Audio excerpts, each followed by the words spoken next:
We're at the Hyatt Regency where tonight the Recording Academy is honoring Kanye West. We're on the red carpet at the Music Box Theater for the Chicago International Film Festival. Tonight is the premiere of Gone, Baby Gone, which marks the directorial debut of Ben Affleck and features his younger brother, Casey. Christmas comes every year, but this is the first year we're hearing of Santa's brother. We're on the red carpet at the AMC Theater talking with Vince Vaughn about the premiere of his new movie, Fred Claus.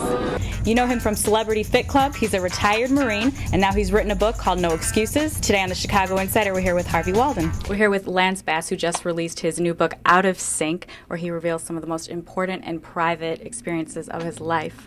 He's gone from child star to Sex and the City to fashion designer, and today Sarah Jessica Parker has fans lined up to meet her at her promotion of her new clothing line, Bitten.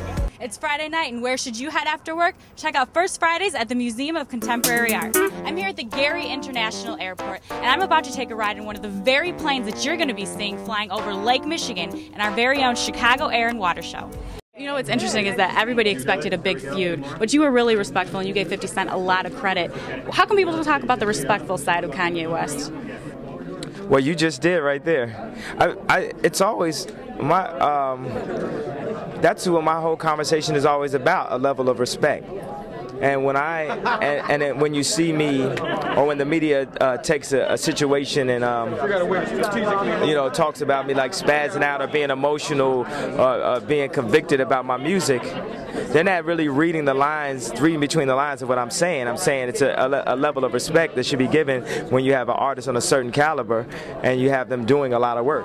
You've had so many successful projects. What advice would you offer aspiring actors in Chicago? Oh, wow.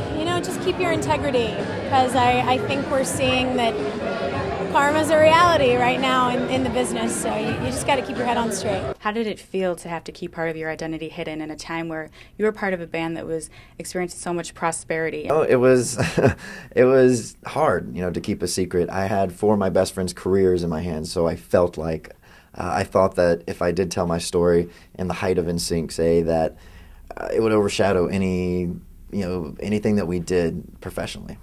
So you chose truth over image. How do you feel about that today?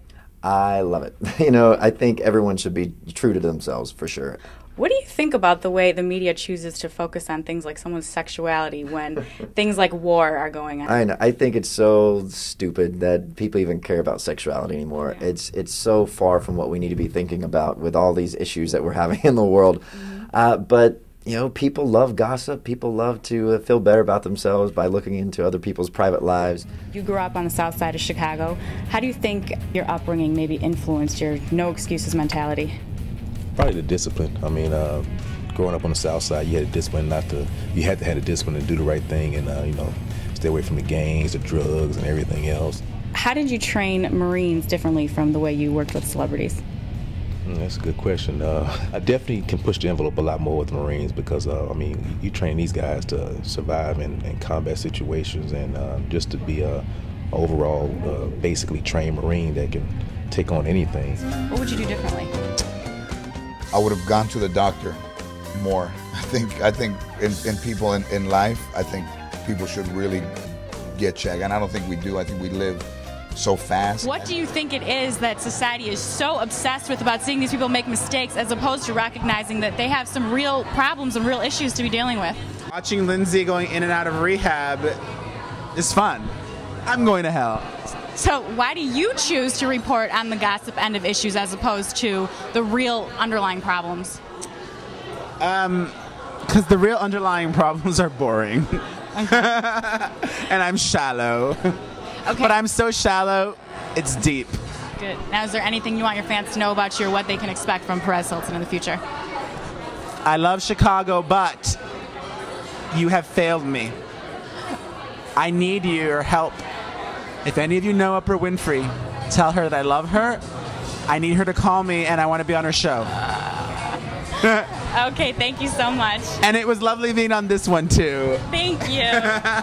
What would you say fans are looking for from artists, and what is the artist's responsibility for the fans?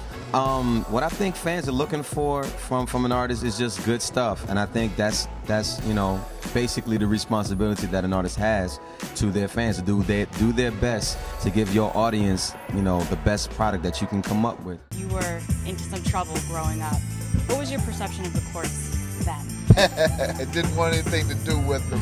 As most troubled youth believe, you never think you're going to end up in one of the courts.